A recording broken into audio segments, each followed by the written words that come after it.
Hey there, my dear brothers and sisters in Christ. It is June 19th, about 8:35 in the morning, and I wanted to bike 40 miles this morning, mountain biking, on the mountain biking trail at the Point Beach. I have 2.08 miles to go. I wanted to do this before church. No, I'm not skipping church this morning, but that'll be 240 miles about that I biked from Sunday to Sunday. About 94 miles biking to and from work, 6 days a week, and 10 miles of mountain biking another time, and then 100 miles last week Sunday. But that's not what I'm here to talk about. Talking about a little bit of a testimony I wanted to share about this area right here. So every 4th of July, they shoot off the fireworks here in Two Rivers, right here in the baseball diamond area. They kind of shoot them off over here, and everybody sits in the bleachers or elsewhere, or all around, even on the beach, right next to Lake Michigan, just right over there. You can see the sign. That's this beach over there. But anyway, so 2013 was a big year for me in sharing the gospel. I'm not going to go into the whole spiel, but I was passionate about sharing the gospel ever since I set foot in church in 2003. In 2005, I learned about the way of the Master and started getting Gospel Tracts and sharing the gospel in that way, mostly online because I was still very shy and stuff. It wasn't until, and during that entire time, from 2005 to 2013, it was just very much Lone Ranger, very few exceptions, but just basically by myself all that time, right? So I kind of explained a little bit of that before. In 2013, it's kind of a rough start of the year. My dad passed away in February 1st. But I remember like several weeks later, maybe a month later or so, we were at worship, Thursday night Bible study, Calvary Chapel, Manitowoc, and I would bring a journal to write my Bible notes down or study notes and whatever. And I was just writing a very kind of depressing note just about how I felt. Like I couldn't even stand for worship. It was a really rough day. I still have it. I should probably read that sometime. But anyway, I was in a rough shape. You know, I just felt very disconnected from the church because, you know, I just felt so alone in my outreach endeavors and nobody really cared about the gospel. And like how, you know, I don't know. I shouldn't have had that attitude where I shouldn't have been able to worship God, but it was just eating me a lot. But anyway, so about a month or so later, in April, whatever Good Friday fell on that year in 2013, there was a new couple at church, Trevor and Casey. And I'm not going to go into a big, long story. Let's see. So they were a younger couple, younger than me. I'm 38. He's probably lower 30s now anyway. Back then it would have been however many years less than that. But so him and his wife started coming to church for a little while, and he asked the pastor, hey, is there anybody here who's interested in evangelism? Well, gee, I don't know, is there? Just kidding. So the pastor led him to me, and we became pretty good friends even to this day. We were just talking this morning, in fact, and last night about some stuff. But anyway, so he actually knows some people who also know some people who are also into evangelism up in the Green Bay area, Fond du Lac area, Appleton area. I think there's a couple. So that really started to give me connections. See, I was in this as a Lone Ranger all this time for all these years. Nobody ever wanted to take me under their wing. Nobody ever wanted to do anything with me. It was kind of a not good experience. I mean, it's great to still getting the gospel out in other ways, but I never really did an outreach, really. I mean, other than talking to people online or leaving gospel tracts in various places and things like that, I never really did an outreach until I met Trevor, which led me to multiple people. And then, let's see, I want to fast forward. It was actually in May, the next month or so. He actually was able to teach kind of like the way the Master crash course in evangelism, basically. So he taught that on the Saturday morning and afternoon. I had to work that day. It was kind of funny how it worked out because I was actually on the route right outside Calvary Chapel at the church, and I have a video of that. Maybe I should upload it to my channel of his teaching on that. I was thinking about that the other day. There's actually a part 2, which I've never seen. I have the DVD of it. He gave it to me once, but it's buried who knows where. So anyway, he taught that. It was really great. Unfortunately, didn't really do a whole lot with the people that attended, but whatever. It's literally the only time evangelism was ever taught. I'm going to stop biking. Literally the only time evangelism was ever taught in Manitowoc County that I know of, and I'm pretty familiar with how what's going on in church and whatnot for 22 years that I've been a Christian. The only time, one Saturday afternoon, some back corner of the week when not as many people show up. Anyway, I'm not going to get into that, but just want to say that we should be teaching evangelism Sunday morning during church when everybody's there. The function of the evangelist, Ephesians 5, or is it chapter 4 rather? Anyway, that all aside. So fast forward a couple weeks later, it was Memorial Day. Actually, let me back up a tiny bit. We did an outreach in Fond du Lac. I think Trevor was there. Some other brothers who I just recently met at a mall in Fond du Lac. And they had a table set up, and it was, oh my goodness, what an awesome experience for me to finally meet other brothers spreading the gospel. So they had tracts laid out, and they had a version of the good test board. Get people to stop and answer questions on the board. So that was really awesome. And it's my first experience, other than that failed experience that I talked about not too many videos ago. It was a great experience. I was just starting to finally get into that, going over the good the IQ test board or whatever you want to call it, and then it gets to are you a good person or whatever. I was just about to go there, and then my friend Dwayne jumped in, and he was able to share the gospel with them. So I kind of got a little bit of a taste there, but I was handing out some gospel tracts. I felt great. It was awesome. And the fellowship was the best. Don't worry, I'm going to get into the story. It has to do with over here, but I didn't think I was going to talk about this whole backstory stuff. Maybe I shouldn't have, but oh well, too late. Not going to stop now. I got to hurry up too, because I get to, I still got 2 miles to go and got to get to church this morning. So anyway, and it's kind of funny because there was a Roman Catholic table right next to us, and they did not have that same fellowship or same joy that we had, just sharing our testimony with each other and all the great things that God has been doing in our lives. It was such an awesome thing. And they were just totally bummed out. It was night and day, seriously. It was crazy. But gee, I wonder why. Anyway, so a week or 2 weeks, however much time later, was the Memorial Day parade, and I was invited to do that. Oh, Jeremy Luke, I think, was the other guy. He was kind of leading that up, and there was Dwayne and a couple of other guys too. But Jeremy Luke and his son, young guy, he took him out, and they were doing a parade. It's the first time doing a parade. I don't even think I ever thought about doing a parade and handing out gospel tracts at all. So I did the parade with them, and I was like, whoa. I was buzzing with so much joy and excitement afterwards on the ride back. I was actually in Fond du Lac, and I had to drive up to Appleton to meet up with my family because, Memorial Day activities and such with her side of the family in Appleton. But I was just so thrilled. I just gave out 500 gospel tracts or whatever it was. I didn't count, but it was probably somewhere around there. I've never done anything like that before. And I was riding that high for days. That was something else. I was so excited. Anyway, with that as the background, let's fast forward. I think we did a couple other events. Manitowoc, I think we did Metro Jam, me and Trevor. And me and Trevor, we still do a bunch of events together. So he's a pretty good friend. Him and his wife and my wife are pretty good friends as well. We talk all the time. Anyway, so a couple of things in June at Washington Park in Manitowoc, I believe.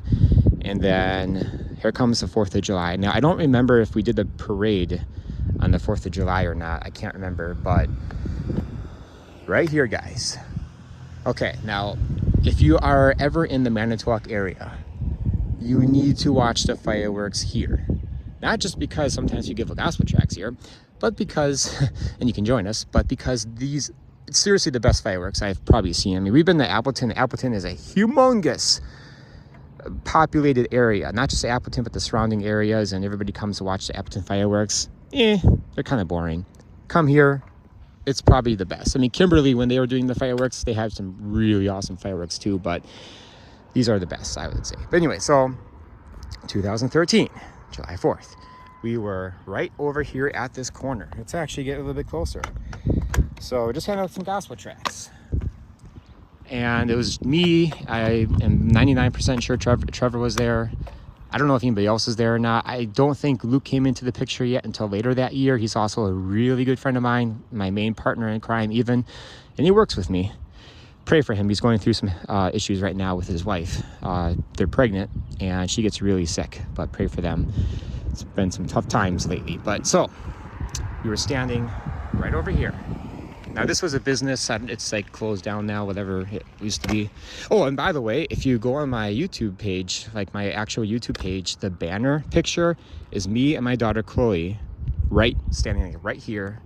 And I've updated it once before because I took 3 pictures of it 4 years apart each. I think it was 4 years apart each time, from 2013 and onward. And I have another one. Was it 3 years? I don't know, but I have another one, but I can't, if anybody can figure out how to like crop pictures or size pictures or whatever to make it fit YouTube standards, email me at paradethegospel@gmail.com. Maybe I can send that picture to you, and if you can doctor that up and make it fit, because I want to change that and update that picture because we took another one way back then. But anyway, please do that. So we were standing right here. And I was handing some gospel tracts. My family was probably standing back over here, just kind of standing, watching, whatever. And my daughter, Chloe, she's 3 years old, just a few days away from being 4. She wanted to help. And guys, took me 11 minutes and 41 seconds to get here. But she wanted to help. And I was kind of like hesitant at first, like, okay, I don't know why. But so I gave her some gospel tracts and she started handing them out to people. And guys, girls, like little cute girls, people don't say no to that. They don't really say no anyway when you're handing them free stuff. But it was such a joy to see. And she had the joy about it. She was excited about it. And it was really awesome. But something happened that day, because ever since, she has always wanted to come with me to handle gospel tracts or to do other things. Like literally ever since that day, she started coming with me in parades, just whatever. And we've done this outreach a couple of times. We just stand here and handle gospel tracts as people are pouring in. Now, what's kind of unique about this area is that most people just pour in. There's like an opening over there. That's kind of the main gate, or the only way to get in there. And so you got people coming in that way and people coming in this way. So I would cover this corner right here. And lots and lots and lots of people get gospel tracts, like a lot of people. So when I say, guys, to involve your kids, involve your kids. So yeah, there's not a parade that goes by when my daughter doesn't want to join. And the thing is, guys, I never have to ask. I mean, sometimes I'll ask because like it'll be in the same sentence. Hey, there's a parade on this date. Do you want to come with me? But usually it's like she's the one asking me, Daddy, when's the next parade? It's like the dead of winter. She's asking me, when's the next parade? Well, probably St. Patrick's Day. And after that, when's the next parade? I'm not really sure. I mean, besides Memorial Day, there might be some weird parade out there that I don't know about. She's always asking me. And other outreaches. Now, we haven't done this specific outreach in a few years. I am thinking maybe we can do something like this again. Now, Appleton, we do something like this, exactly like this in Appleton. Appleton, they have their fireworks July 3rd, so sometimes we watch those fireworks and they're nothing compared to that. I mean, even my in-laws came from Appleton last year to check out these fireworks. And then, yeah, they were like, wow, for a small town of 2 Rivers, these are really good. Please come and check these fireworks out if you're in the area. I'm not sure how good the view is from the beach over there, but you gotta stand or be over here. It's really awesome, especially in the bleachers over there. We usually go up on the top. It's a lot of fun. So yeah, I just wanted to share that testimony. I thought maybe I would spend 3 minutes to talk about that, but it took me this long. I'm not sure what else to say, but guys, please involve your kids. It's very, very important. When we were doing that first parade, Jeremy Luke, he brought his son. He was probably, 8 or 9 at the time. And yeah, I'm sure that affected him and my other kids too. And also, we were at an event in Kimberly, Paperfest, some years ago. I have a video of this on my YouTube channel. I don't know what it's called. I think 3-year-old sharing the gospel, something like that. But it's there somewhere. It's back a ways. But my son Conrad, he was also 3 at the time, and we were doing Paper Fest, which, by the way, just wanted to add, Paper Fest is where my wife and I met. It's an event that they have every year in Kimberly. We met at Sunset Park when my friends Dave Fiorazzo and Rosanna Fiorazzo were playing some Christian music live. And that's the first time we met. And July 22nd, 2007. We talked online, but that's the first time we met in person. Anyway, side story. So my son Conrad was handling Gospel Tracts, and there's really the same joy. Like, he had a lot of fun. And it's like, okay, and even like when Chloe was doing it, I don't have any video footage of it, but you know, we'd be standing here handling Gospel Tracts, happy 4th of July, whatever. And she's like running, like she's just walking down. She's chasing the people down. And they did that a lot at the Appleton outreach when we do the same thing. I don't think we did the Appleton outreach that year on July 3rd, but the years after that, we did a bunch of them. And the guys still go out there and they do some preaching out there. Heath and Greg and Dan and probably some others. There's like this one part where everybody funnels in to get to the park. I think it's Memorial Park. And they've been doing that for the last several years. I might help out this year, and we might stand somewhere else and get a bunch of people, some Gospel Tracts. But anyway, so yeah, but my daughter's just like chasing them down. Like I'm like, come on, Chloe, get back over here. You're going too far. It's so cute and so funny, but so awesome. And you know, we still got to reel them in a little bit because they're getting out of our sight. But then they were doing that a lot at the Appleton outreach. Me and Luke and his kids were doing the same thing. They're just like walking down that way. My son Caleb, but my other son Conrad, he was doing that same thing that one year at Paper Fest. He's just handling Gospel Tracts. Now, I don't take out like a whole lot of my kids when you do these outreaches, just because it can become a little bit of a handful. We got 5 kids, so I still want to get them involved a little bit more, the younger ones, because I want them to see that or get that same spark in them. You know, my youngest one right now is 3. There's no more after that. And then we have a 5-year-old, 7-year-old. I gotta think about it because their birthdays are like, okay, this one just had a birthday. 9, and then Chloe is 12 right now. She's almost 13. So yeah, it's been like 9 years, right? 2013 and 2022. Anyway, guys, I hope the story blesses you. Moral of the story, I guess, is have your kids see what you're doing. I talk about that in my main parade video, if you guys have seen it. It's the longer one, 25 minutes. Why you should do a parade, how to do parade, I think it's called. It's really important because, I mean, I've talked to a lot of non-believers in my time, and they grew up in Christian households, and it was just fluff. Like, their parents just go to church, and that's it. You know, they might have like the Christian lingo that they, use during the week or when they meet up with Christian friends or whatever. See somebody at Walmart, hey, Bob, how has the Lord been treating you or whatever? But they don't really live it out. And if you're not sharing the gospel, if you don't have a concern for the lost, I mean, you don't have to be sharing the gospel like every single day or whatever, but you should have a concern for the lost, and that should be seen in you in some way.